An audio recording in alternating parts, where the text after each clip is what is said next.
A Souza Produções convida você a se tornar um patrocinador. Semeie no nosso ministério. Com a sua oferta poderemos produzir muito mais vídeos. Este é um ministério independente e, por isso, precisa da sua participação.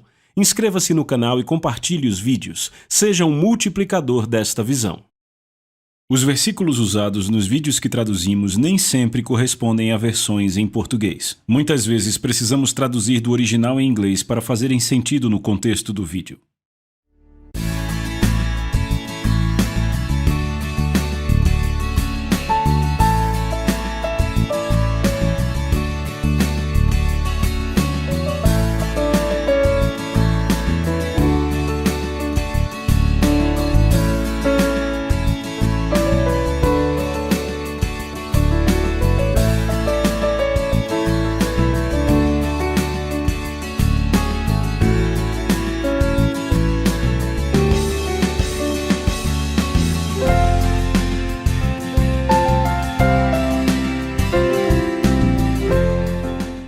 Certo, abram suas Bíblias comigo. No capítulo 13 do Evangelho de Lucas, e diz no verso 10 do capítulo 13 de Lucas: certo sábado Jesus estava ensinando numa das sinagogas, e ali estava uma mulher que tinha um espírito que a mantinha doente havia 18 anos. Isso é muito tempo. Rapaz, é muito tempo. Ela andava encurvada e de forma alguma podia endireitar-se. Não sabemos o que era. E de fato não importa o que eram os sintomas ali, talvez algo da família da artrite ou algo assim, mas ela estava encurvada, aleijada e vinha daquele jeito há 18 anos. Imaginem o quanto se fica cansado e desencorajado ao longo de 18 anos. E de forma alguma podia endireitar-se.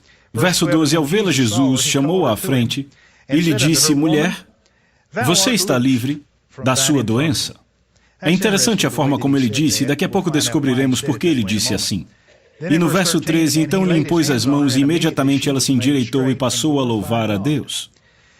E o dirigente da sinagoga, com o seu coração cheio de indignação, porque Jesus havia curado no sábado, e vendo da minha perspectiva, quando mais se poderia curar? Que dia seria melhor do que aquele? Aquele cara era um dirigente da sinagoga. Meu Deus, dá para ver o quão pervertida a religião pode se tornar sem o amor de Deus.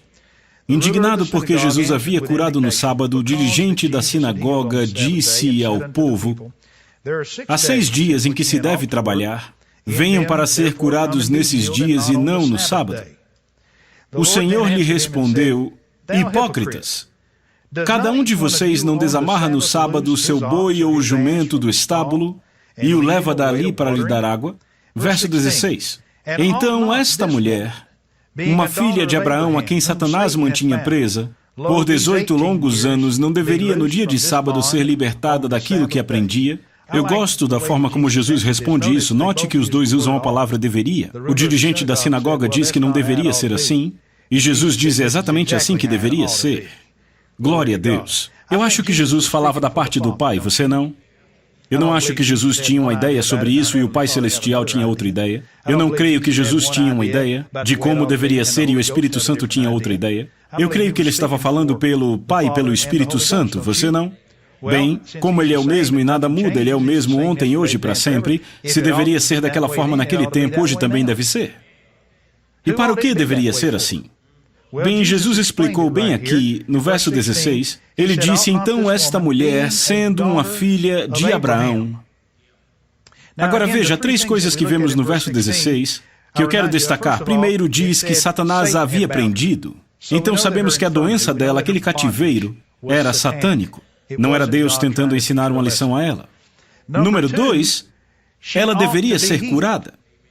No que diz respeito a Deus, ela deveria ser curada. Ela deveria estar bem, deveria estar ereta, não deveria estar curvada. E número 3, a razão pela qual ela deveria ser curada é porque era uma filha de Abraão. Todas essas 3 coisas são muito significativas e importantes. Agora, considerando aí no verso 12, esta mulher está ouvindo Jesus. Ela tinha um espírito de enfermidade, andava encurvada há 18 anos. E quando Jesus a viu, ele lhe chamou e disse a ela, agora note a forma como ele falou com ela, disse: mulher, tu estás livre. Eu sei, é uma linguagem meio antiga, mas se Jesus estivesse nesse culto aqui agora, ele diria: mulher, você está livre. desta doença. Note que ele não disse, eu vou te libertar. Note que ele não disse, você será liberta. Ele disse, mulher, você está livre deste cativeiro, desta enfermidade. Quantos aqui acham que quando ela ouviu isso, soou como novidade? Eu acho que aquilo veio como um choque. Eu acho que veio como uma revelação total para ela. Amém? Mulher, você está livre desta enfermidade. Ela não sabia que estava livre. Quando Jesus disse isso a ela, aquilo era novidade para ela. Foi uma revelação para ela. O que acontece quando a palavra é falada? Qual é o produto resultante de ouvir a palavra? Fé. Romanos 10:17, a fé vem por ouvir, e ouvir a palavra de Deus. Jesus falou a palavra. Ele estava falando a palavra nesse verso que acabamos de ler, nesses versos. Mulher, tu estás livre dessa enfermidade. Isso foi a palavra? Certo? Então ele falou a palavra a ela. Ela ouviu a palavra foi novidade para ela. E o que veio ao coração dela? Fé. A fé vem por ouvir da palavra de Deus. Então, quando ele disse, mulher, tu estás livre da tua enfermidade, isso foi algo que ela não sabia. Então ele a chamou, colocou as mãos nela, impôs as mãos sobre ela, e imediatamente ela se endireitou e glorificou a Deus. Agora, tudo isso é significativo. Quando Jesus disse a ela, mulher, tu estás livre da tua enfermidade, ele não estava dizendo, isso é algo que eu vou fazer. Ele explicou isso no verso 16, quando disse, por que motivo não se devia livrar deste cativeiro em dia de sábado esta filha de Abraão? Veja, quando ele trouxe Abraão ao quadro, quando ele ligou esta mulher a Abraão, agora então ele está falando sobre algo que está num terreno legal. Porque o relacionamento de Deus com Abraão era um relacionamento legal, era um relacionamento de aliança, um pacto, é um contrato, é mais uma vez um acordo legal. Não costumávamos usar muito a palavra pacto fora das Escrituras, mas agora parece que essa palavra voltou à popularidade pelo menos há uns 20 e poucos anos, pois passaram a usar muito essa palavra quando falam sobre construção. Você compra uma casa num loteamento e tem que concordar com alguns pactos que o governo estabelece para esse loteamento. Eu conheço um pessoal que comprou uma casa perto de um lago e um dos pactos com o qual tiveram que concordar era o de que não podiam usar grandes barcos motorizados no lago, podiam usar aqueles pequenos, mas não as lanchas rápidas. Bem, isso é um pacto, entendem? Outro pacto com o qual você teria que concordar com uma casa no loteamento assim seria decorar a sua casa ou não decorá-la. De certa forma, isso é estabelecido por pactos e o que eles são. Quando você concorda com eles, se torna uma amarração legal. E então há direitos reforçadores nas bases daqueles que têm autoridade para supervisionar o presidente da associação de moradores ou algo assim. Então, quando Jesus trouxe Abraão à tona, quando colocou Abraão na discussão, o que ele está dizendo é que esta mulher tem direitos legais. Mulher, tu estás livre desta enfermidade. Ele não estava dizendo a ela, isto é algo que não existia até esse exato momento. Ao mencionar Abraão, o que ele estava dizendo a ela e a nós era que tudo aquilo sempre tinha existido desde o acordo de Deus ou seu pacto com Abraão. E é por isso que é uma coisa maravilhosa, porque o que ela era uma filha de Abraão, era da descendência de Abraão e não sabia. Ela não sabia que era liberta. Ela não sabia que era livre. Ela não sabia que aquele cativeiro não mais a detinha. Então, quando Jesus disse a ela, agora então a verdade veio, a luz veio, a fé se levanta e ela dá passos de fé, e em um momento, quando ele impõe as mãos sobre ela, ela agora é a feliz dona da libertação, da cura desta enfermidade. Você pode dizer amém? Hebreus capítulo 11, verso 1, lembram da passagem?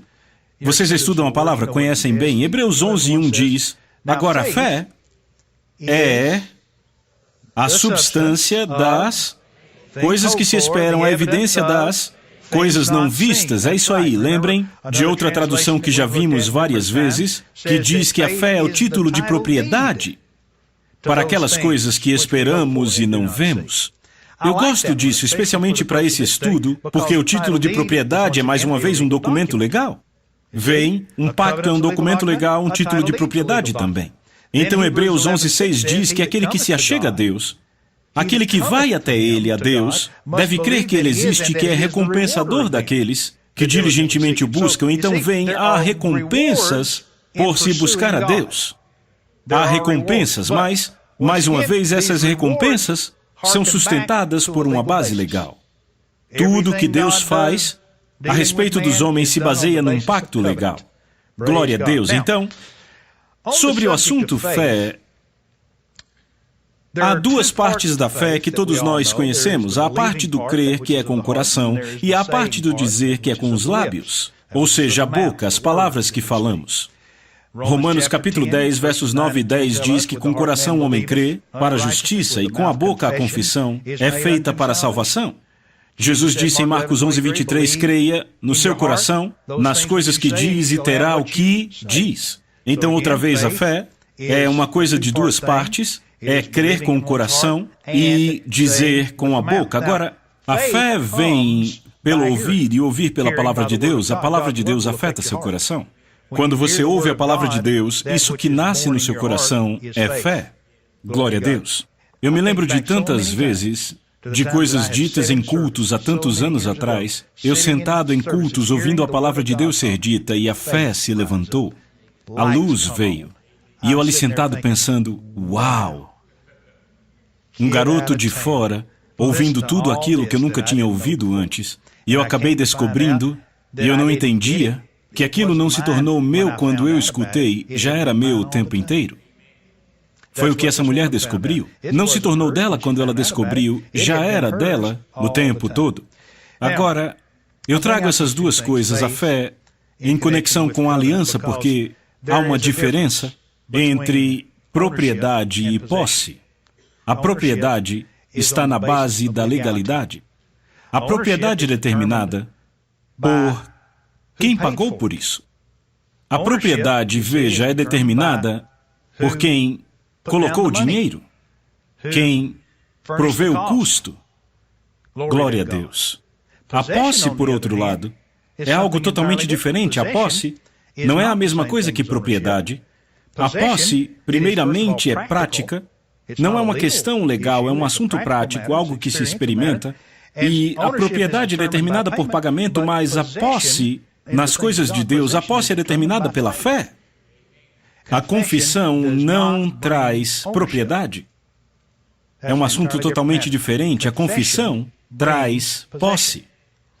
O que eu confesso, eu possuo. É outra forma de dizer. Mas eu não posso confessar a propriedade para que ela exista. Porque esse é um assunto legal que não tem nada a ver com fé. Toda a fé do mundo não pode tornar algo que é seu, meu, legalmente. Isso é determinado pelo preço que é pago. Bem, sabemos, é claro, que Jesus pagou o preço definitivo, glória a Deus, mas cabe a nós saber pelo que ele pagou. Bem, Jesus nos diz aqui que essa mulher, ao ser uma filha de Abraão, obviamente era herdeira de algo. Ela era semente de Abraão, era herdeira de ser livre da sua enfermidade, era herdeira da cura. Se ela era herdeira da cura como descendência de Abraão, então, uma vez que Gálatas 3:29 diz, se vocês são de Cristo, então vocês são a semente de Abraão e herdeiros segundo a promessa, então você tem por herança a cura. Por quê? Porque você é tão semente de Abraão quanto ela era. E se pertencia a uma descendente de Abraão, pertencia a todos. Além disso, Paulo disse em Gálatas capítulo 3 que ele não estava falando sobre descendentes, plural. Ele diz também, sois semente, o que é singular. E esta semente era Cristo. E agora que eu estou nele, ele está em mim, eu nele, ele e eu somos um espírito, glória a Deus, o que é dele é meu. Propriedade. Existem muitas coisas nesta vida, muitas coisas neste mundo, que são propriedade de Jesus, porque ele pagou por elas. Ele pagou o preço. Mas há muitas coisas nesta vida, muitas coisas neste mundo, que são minhas, porque ele pagou o preço, e uma vez que eu estou nele e ele em mim, são propriedade minha, assim como são dele. Glória a Deus. Então, propriedade é algo importante de se entender, porque Quando você sabe que algo é sua propriedade, você olha para isso diferente. No assunto da cura, se você ouve alguém dizer que Deus vai lhe curar e você de fato entende que aquilo pertence a você, que já foi pago, que aquilo lhe foi dado, então você aborda isso de forma diferente. O que você faz, quando a revelação vem, é dizer: é meu. Isto pertence a mim. A cura pertence a mim.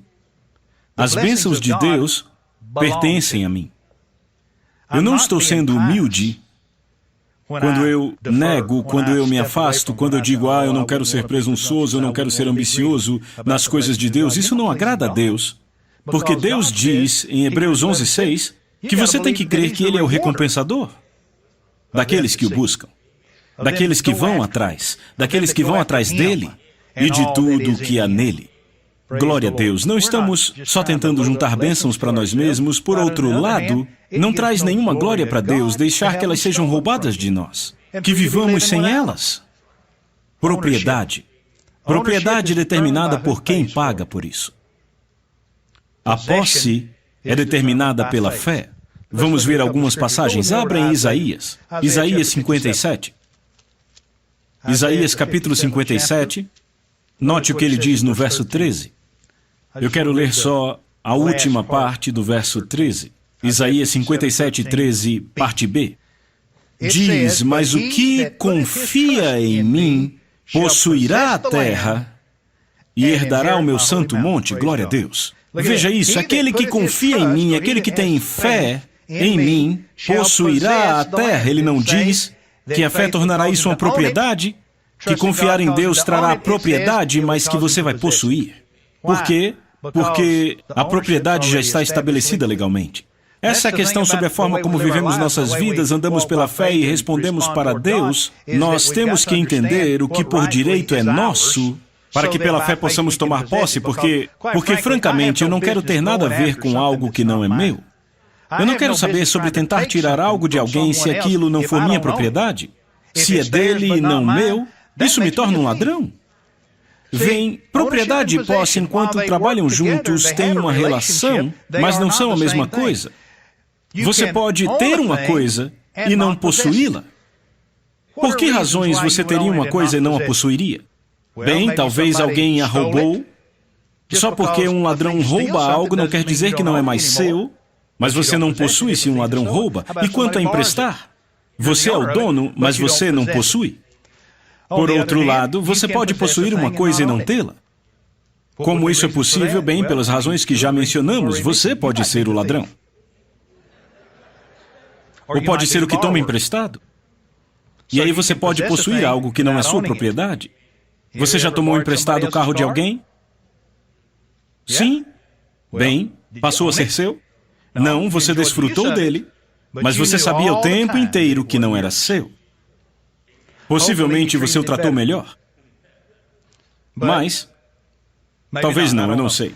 Mas você pode ter uma coisa sem possuir e possuir uma coisa sem ter, mas idealmente, o melhor dos mundos é tê-la e possuí-la. E quando você a tem e está de posse dela, glória a Deus, aí então, a sua atitude para com isso é de alguém que guarda e protege.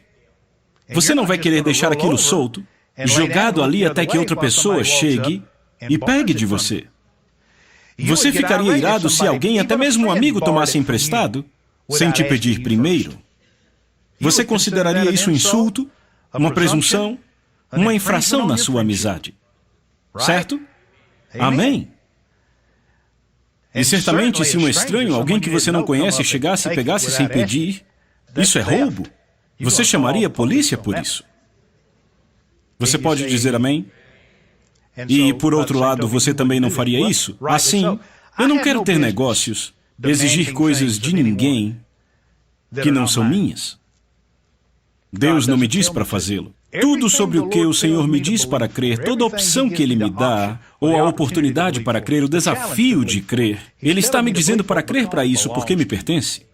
Eu tenho direitos de propriedade em Cristo Jesus. Amém? E quando você sabe disso, isso te faz olhar para as coisas, te faz até olhar para a fé sob uma nova luz. Há alguns anos, eu fui à igreja Canaan Land do Mac Gober para pregar aos homens lá. E naquela ocasião havia um jovem recém-chegado a Canaan Land. Ele estava lá algumas semanas e logo que ele chegou, eles o mantiveram bem próximo, observando. Mas ele estava lá há 6 semanas, eu acho que isso, e ele pediu licença por um final de semana. Naquele final de semana, ele encontrou com um cara com quem ele tinha tido problemas com drogas. O cara, fortemente armado, roubou sua caminhonete.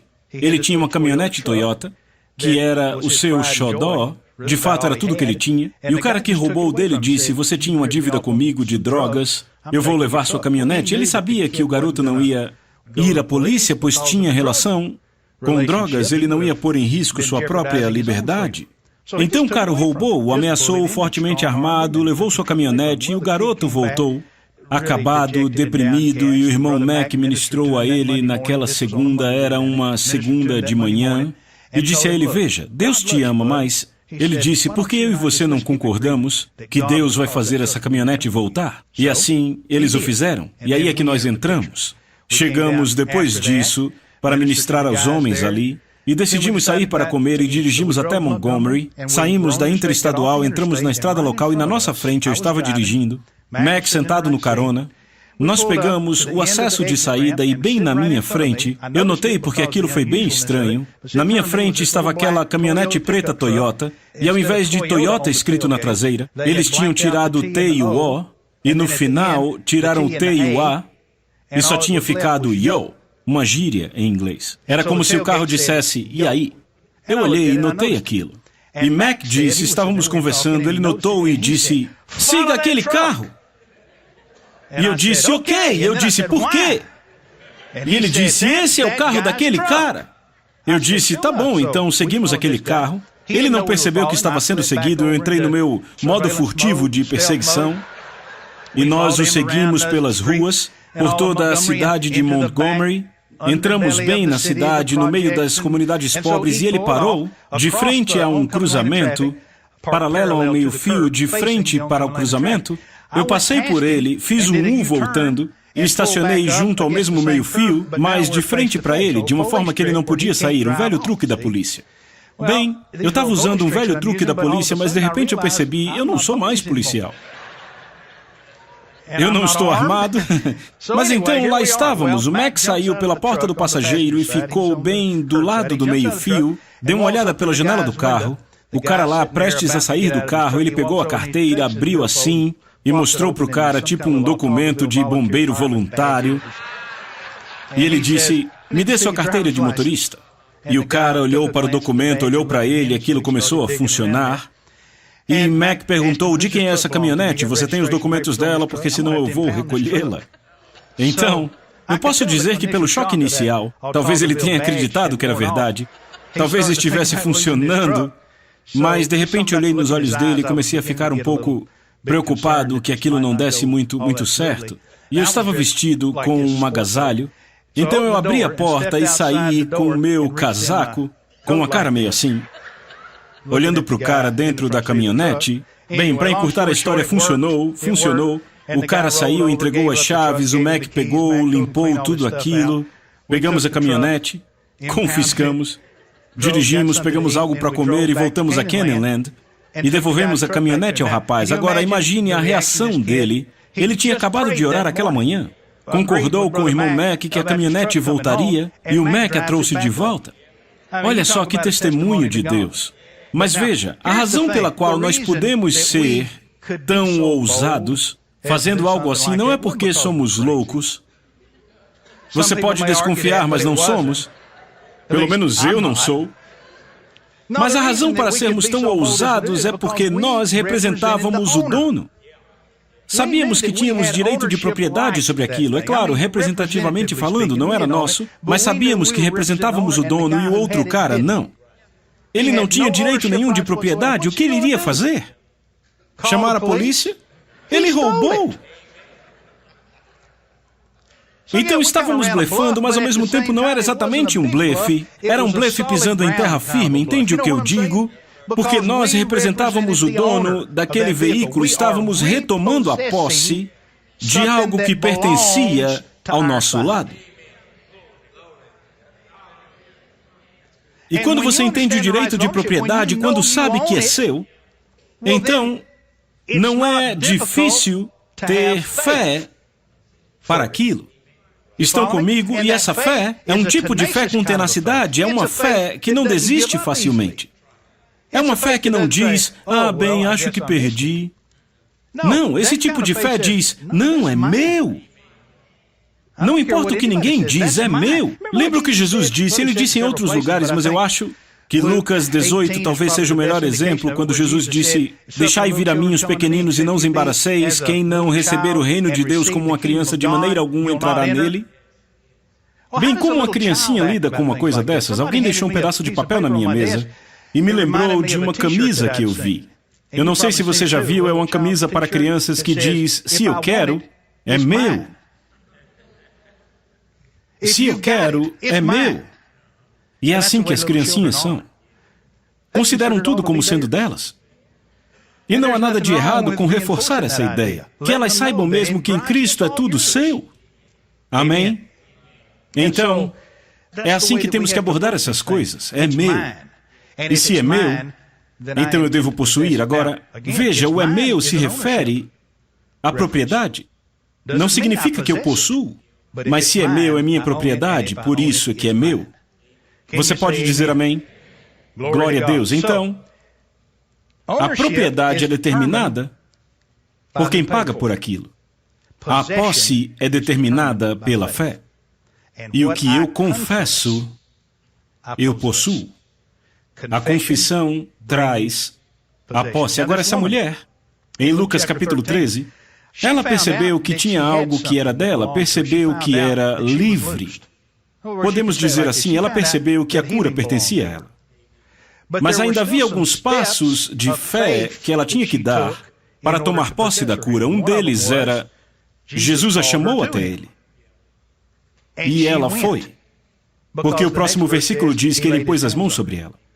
Bem, se ele a chamou até ele, e ela foi, obviamente ela foi em fé. Os passos que ela deu, os passos de obediência também foram passos de fé. Porque então ela ouviu uma coisa e descobriu que algo pertencia a ela. E então, se eram necessários alguns passos de fé para tomar posse, ela os deu. Jesus impôs as mãos sobre ela e imediatamente ela se endireitou. Quando ela veio, ela não possuía a cura. Quando foi naquele dia à sinagoga, não possuía a cura e nem sabia que era dela. Na sinagoga, ela descobriu que era dela. Então, os passos de fé fizeram com que ela saísse da sinagoga naquele dia como proprietária e possuidora da cura de Deus. Glória a Deus.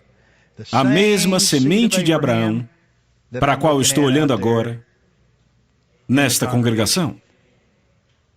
Você é a semente de Abraão.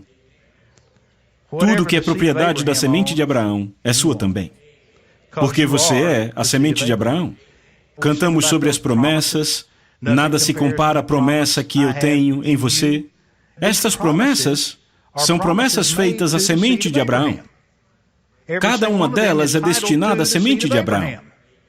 Cada uma delas é propriedade da semente de Abraão, mas nem todas elas são possuídas pela semente de Abraão. É por isso que você tem que conhecer a palavra. Tem que estudar para se mostrar aprovado, tem que deixar o Senhor te mostrar o que é seu. Glória a Deus. Eu acho que é por isso que tanta gente tem lutas financeiras. Eles de fato não entendem o que é deles. O que é seu? O que te pertence? A riqueza desse mundo te pertence, certo? Muito bem, mas você tem que qualificar isso. O dinheiro no meu bolso te pertence, mas é parte da riqueza desse mundo? Sim, então vê, quando se faz declarações genéricas como a riqueza desse mundo é minha, de certa forma está correto porque tudo pertence a Deus e Ele diz que tudo que é dele é seu, e somos mordomos disso, tomamos emprestado, enquanto estamos aqui 60, 70, 80 anos, mas quando partimos deixamos isso para trás.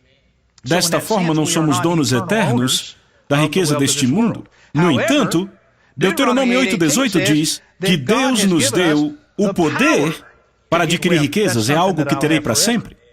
Eu tenho, pelo direito de propriedade, o poder para conseguir tudo o que eu precisar não só para pagar minhas contas, mas para dar suporte a toda boa obra de Deus, fazer tudo o que precisa ser feito, construir toda a igreja que precisa ser construída, alcançar tudo o que precisa ser alcançado e ter um bom estilo de vida eu também. E isso é meu. O que é meu? O poder para conseguir isso. O poder para conseguir não é a sabedoria ou a perspicácia para roubar isto, mas é o poder para produzir. É seu. O poder para produzir, o poder para fazer, o poder para criar é seu. É meu. O poder para andar em saúde é meu, a cura me pertence. Glória a Deus, a paz pertence a mim. A alegria pertence a mim. Tudo isso é meu. O fruto do Espírito é meu. Os dons do Espírito são meus. Então, quando essas coisas são minhas e eu sei que elas são minhas e eu entendo meu relacionamento com elas e o que a propriedade de fato significa, que eu não as trato de forma desleixada como eu quero, mas as trato com respeito, isso é outra coisa. As coisas que são suas, se você as considera valiosas e preciosas, você vai tratá-las bem. Eu vejo pessoas que têm coisas e as tratam como lixo. Bem, é direito delas, porque aquilo é delas, tudo bem, mas isso mostra a atitude que elas têm com aquilo. Eu creio que essa é uma das razões pelas quais o Senhor diz que, quando você está crendo para algo, fazendo confissões de fé, para possuir algo além do que você tem, certifique-se de agradecer pelo que você já tem. Não desdenhe do que você tem só porque você está querendo algo maior. Trate o que você tem com respeito, trate como algo valioso. Glória a Deus. Bem, ao mesmo tempo, estique sua fé para mais. Nossas palavras nos fazem possuir ou não possuir as coisas que são nossas. Isso não afeta a propriedade. O que você diz ou não diz não afeta os seus direitos de propriedade, mas vai afetar o que você experimenta, o que você possui. Glória a Deus. Não só o que você fala na igreja, mas o que você diz o tempo todo. Deixa eu mostrar algumas passagens. Você já está com a Bíblia aberta? Abra aí primeiro em Números capítulo 13. Eu quero trazer 3 coisas aqui. Números capítulo 13. Você já conhece a história, eu não vou ler tudo. Números 13 é a história dos espias indo para a terra de Canaã, espiando e trazendo o relatório. 2 espias trouxeram um bom relatório, prevaleceremos. Verso 30 de Números 13. Então Caleb fez calar o povo perante Moisés e disse: Eia, subamos e... Qual é a palavra? E o quê? E o quê? Possuamos? Como eles poderiam tomar posse daquela terra? O que dava a eles o direito de possuir aquela terra? O fato de Deus ter dito: eu entrego a vocês. Eu dou a vocês. Josué, capítulo 1, diz: a terra que eu vos dei é uma boa terra, uma terra que mana leite e mel. Não fique tentando tomar posse de algo que não te pertence. Isso te torna um ladrão. Se você não tem certeza que te pertence, é por isso que a fé para possuir não está funcionando como deveria. Porque você não tem certeza do seu direito de propriedade sobre quem de fato manda ali.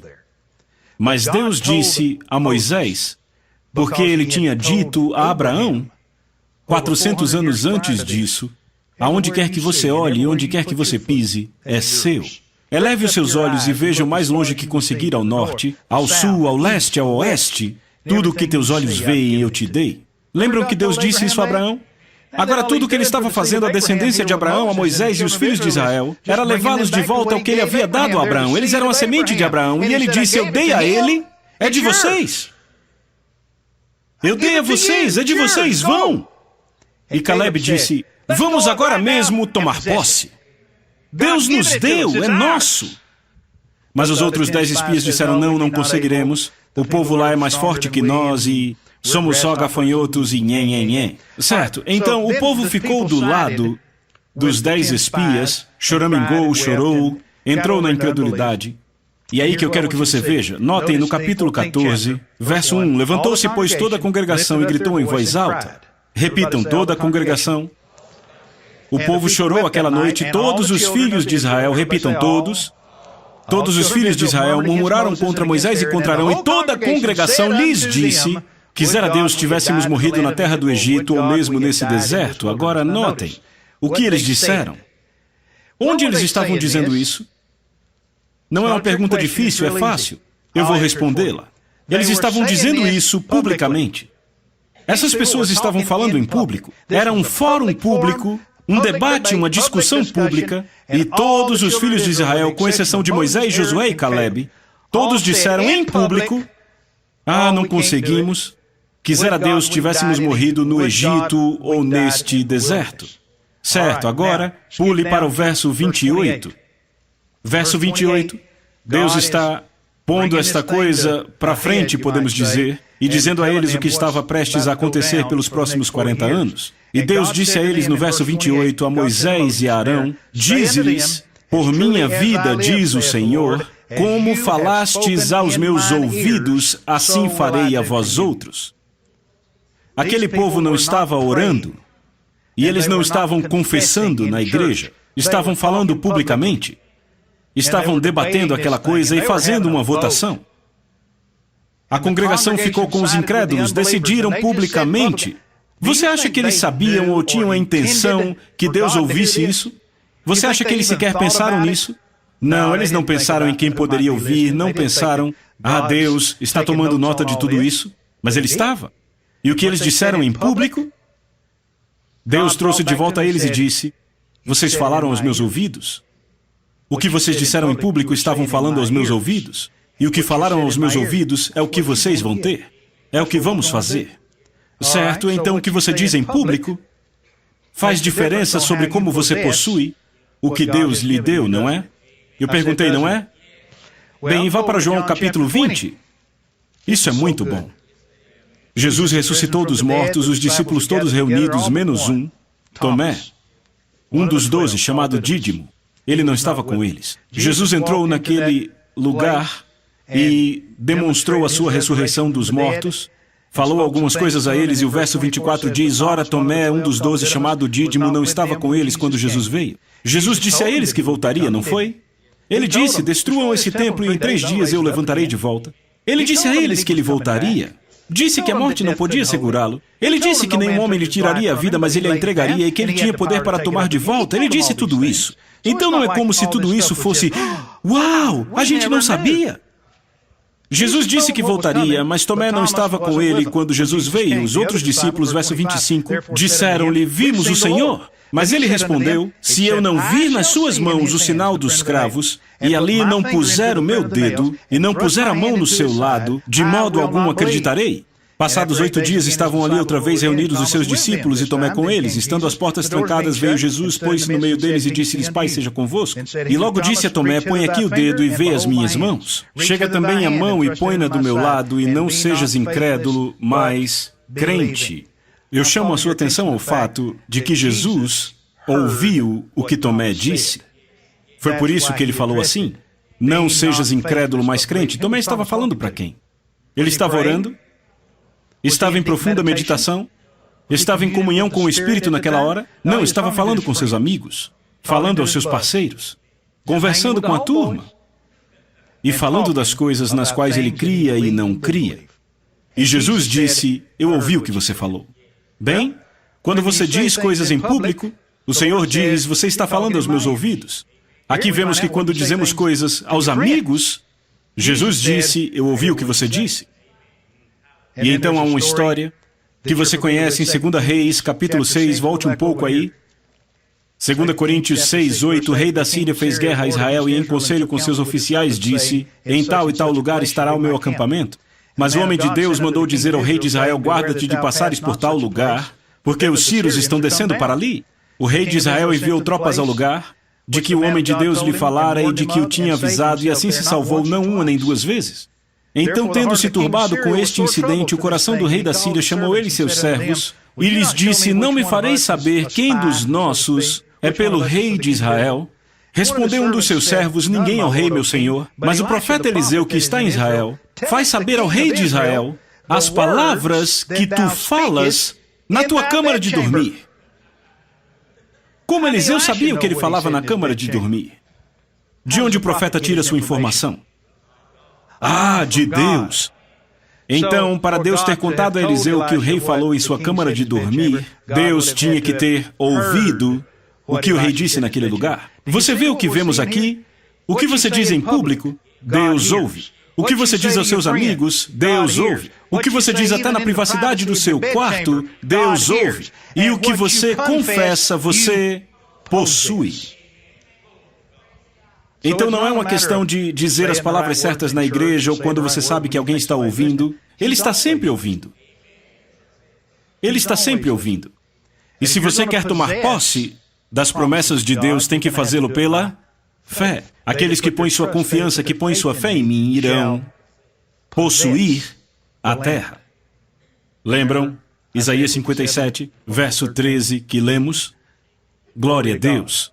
Eu te digo, o entendimento sobre propriedade e como essas coisas funcionam faz a diferença no mundo no que diz respeito à fé para possuir. Outra coisa bem comum aconteceu comigo. Em 1997, a minha esposa juntou dinheiro e comprou para mim uma moto Harley Davidson novinha, ultra clássica. Era uma edição especial de aniversário de 95 anos, da Harley Davidson, 95 anos. Ela me deu essa moto. E foi muito especial, andamos muito nela naquela época. E alguns anos atrás estávamos crendo em Deus para outras coisas. Eu estava procurando semente para semear, porque quando eu estou buscando uma colheita, eu sei que a colheita está na semente. E eu estava orando sobre como atuar em certas coisas. Já não andávamos muito de moto naquela época, eu tinha duas. Eu vendi uma delas e aquela venda não significou muito para mim, eu achei que podia vender. Então, eu pensei, essa é uma semente preciosa. É uma boa semente, é algo valioso para mim. Eu disse, Senhor, eu vou semear isso se você me mostrar onde. O Senhor me direcionou e me mostrou onde semear e eu fiz, semeei no ministro amigo meu. Eu dei e cortei as cordas e posso dizer que vi a semente produzir instantaneamente. Eu liguei da igreja de onde eu estava para minha esposa porque descobri que ele estava querendo uma. Eu liguei para ela e disse, está feito, e ela disse, glória a Deus, a semente está na terra. Imagine, no dia seguinte mesmo, eu estava em outro estado, ela estava aqui em Birmingham, no dia seguinte alguém chegou a ela e entregou a ela um grande cheque. Um cheque que era igual ou mais do valor pelo qual a primeira moto foi vendida. E disse, queremos fazer parte de coisas que você está fazendo. E nos abençoou, e eu disse, uau, isso é que é retorno rápido. Eu semeei aquela semente do outro lado do país, e já começou a colheita, e outras coisas pelas quais estávamos crendo começaram também a acontecer. Mas quando eu dei, eu cortei as cordas, eu não pensei mais naquilo. Então, eu recebi uma ligação em comum. Isso foi cerca de 1 ano e meio atrás, de um tipo de oficial da corte. E ele estava investigando esse homem que havia sido indiciado por se envolver num esquema de pirâmide, envolvendo igrejas e órgãos sem fins lucrativos. Ele pegava o dinheiro delas, muito dinheiro, e dizia que ia trazer um enorme retorno do dinheiro, que tinha pegado e usado o dinheiro de alguns investidores, e aí o dinheiro do segundo investidor pagava o do primeiro, isso é ilegal. E então aquele cara indiciado estava sob investigação e disseram, há um documento de uma moto aqui, em seu nome, por que ele está aqui? Eu disse, eu não sei. Porque quando eu dei a moto, eu assinei o documento e entreguei ao homem a quem eu dei. E não pensei mais naquilo. Depois eu descobri o que aconteceu. Ele também estava construindo um templo, ele a recebeu como semente, e então ele a deu a outro homem que tinha ajudado ele na construção e desejava ter uma Harley. Bem, esse era o homem que acabou sendo preso e indiciado, e eu acho que agora ele está na prisão pelo que fez.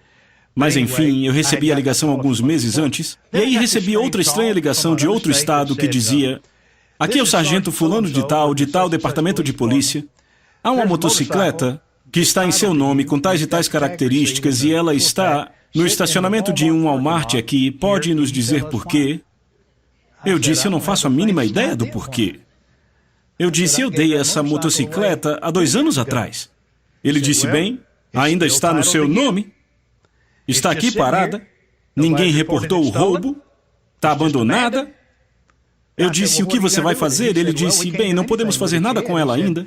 Depois de algum tempo da queixa, nós vamos guinchá-la, ele disse, mas legalmente não podemos fazer nada. Ele disse, porque não é roubada, só está aqui. E eu comecei a pensar, Senhor, o que está acontecendo aqui? E então, uma terceira ligação, uma quarta ligação, de um cidadão daquele lugar, que foi a pessoa que encontrou a moto parada lá e reportou à polícia. Ele gostava muito de Harleys, estava interessado, ele queria ela. Então ele me ligou e disse, bem, como faríamos? Eu disse, bem, eu retorno para você. Eu comecei a orar e disse, ok, senhor, isso é estranho, o que está acontecendo aqui?